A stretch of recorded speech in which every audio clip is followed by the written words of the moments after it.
আমাদের এই কর্মকাণ্ডায় না, সারা বাংলাদেশে যে কোনো জায়গায় এই প্রকল্পগুলো যখন চালু হবে বা কন্টিনিউ থাকবে, তখন আপনারা জরুরি ঘরটাতে আগে যাবেন। যে ঘরে ছনের চাল আছে, টিনের চাল না, ছনের চাল নেই, সেই ঘরটাতে আগে যাবেন। যে ঘরে বারান্দাটা নেই, সেই ঘরটাতে আগে যাবেন। যে ঘরে বসার একটা চেয়ার নেই, সেই ঘরটাতে আগে যাবেন। আমি অনুরোধটা রাখছি, এরপরে কিন্তু অনুরোধ থাকবে না। যথাযথ নিয়মে আইনি প্রক্রিয়া কিন্তু অবলম্বন করা হবে। আর আপনারা যারা এখানে আছেন, আমি আপনাদের প্রতি অনুরোধ জানাবো, যারা আজকে এই কার্ডটি পেয়েছেন, আপনারা অত্যন্ত ভাগ্যবতী।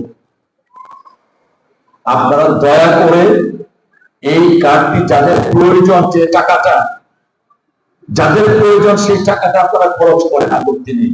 কিন্তু এমন অনেকেই পেয়েছেন যাদের হয়তো এই ২৫০০ টাকা, ২৫০০ তো দেওয়া হচ্ছে, এই ২৫০০ টাকা হয়তো বা তার তেমন প্রয়োজন নাই। হয়তো দেখবেন আপনার পাশের বাড়িতে আরেকজন আছেন, তার হয়তো প্রয়োজন। দয়া করে ওইখান থেকে কিছু টাকা তাকে দিবেন। তাহলে আমরা মহান সৃষ্টিকর্তার কাছে দায়বদ্ধ আমরা থাকবো না।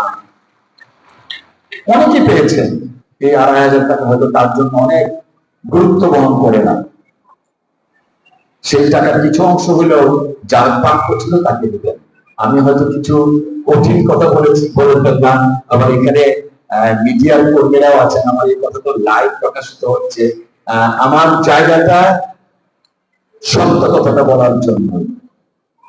একদিকে আপনাদের যেমন সংসদ সদস্য, ঠিক তেমনি ভাবে আমি মহান জাতীয় সংসদে আপনাদের মাধ্যমে একটা দায়িত্বপ্রাপ্ত ব্যক্তিত্ব। তো আমি আশা করছি পরবর্তীতে সচেতন থাকবেন।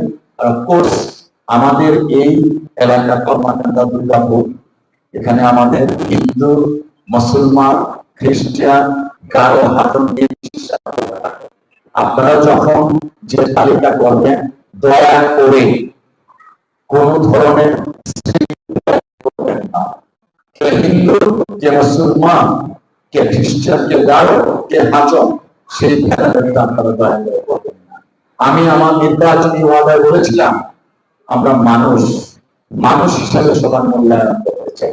আপনারা প্রত্যেকেই দল মতের ঊর্ধ্বে উঠে মানুষ হিসাবে সবাইকে বিবেচনা করবেন এবং যে সত্যিকারের প্রাপ্য তাকেই টাকা দয়া করে দিবেন।